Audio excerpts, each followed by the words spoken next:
বোন মানে ছোট একটি শব্দ, কিন্তু অনেক বড় পাওনা। মায়ের পর যদি কারো স্পেশাল স্থান থেকে থাকে, সেটা হচ্ছে বড় বোনের। প্রতিটা ছোট বোনের একটা করে বড় দিদি থাকা মানে তারা খুব ভাগ্যবতী। বড় বোন যে ছোটবেলা থেকেই নিজের সন্তানের মতো করে ছোট ভাই বোনদের বড় করে তোলে, নিজের সব কিছু ভুলে শুধু তাদের মুখে হাসি ফোটাতে ব্যস্ত থাকে। বোন মানে সব জিনিস শেয়ার, বোন মানে ভরসা, বোন মানে মায়ের মতো আদর, বোন মানে হাসি ভাগ করে নেওয়া এবং অশ্রু মুছে দেওয়ার জন্য সেরা। একজন বোন খুব ভালো করে জানে কিভাবে তার ছোট ভাই বোনদের আগলে রাখতে হয়। তোমার কষ্টের প্রতিদান সবচেয়ে ভালো দিতে পারবে তোমার বোন।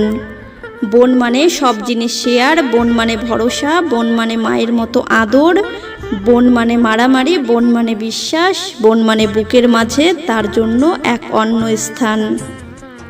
বড় একটা বোন থাকা মানে অর্ধেক পৃথিবীটা আমার। বোন মানে শত বিপদে পাশে থাকা, কষ্টগুলো ভাগ করে নেওয়া, ঠিক মায়ের মতো। বোন মানে চোখের সামনে থাকলে অনেক ঝগড়া, আর না থাকলে অনেক মিস করা। বোন এবং বন্ধু দুটি শব্দ, যার অর্থ একই জিনিস। একজন বোন সৃষ্টিকর্তার পক্ষ থেকে অনেক বড় উপহার। বোনের চেয়ে ভালো বন্ধু হয়ে আর কেউ তোমার সমস্যার সমাধান করতে পারবে না। তোমার কষ্ট তোমার বোনের সাথে শেয়ার করো, কারণ সে সব সময় তোমার ভালো কামনা করে। বড় বোন মানে ভালোবাসার আরেক নাম। বোন মানে সৃষ্টিকর্তার দেওয়া শ্রেষ্ঠ উপহার, যা সবার ভাগ্যে থাকে না।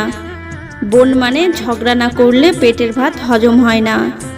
একজন বোনের মূল্য 1000 বন্ধুর চেয়েও বেশি।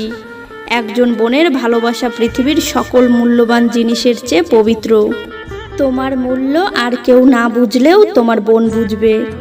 আদরের আরেক নাম বড় বোন। বড় বোন মানে দ্বিতীয় মা, আবদারের আরেক ভান্ডার। দুই বোনের সম্পর্ক মানে একটু ঝগড়া, একটু রাগারাগি, আর এতগুলো ভালোবাসা।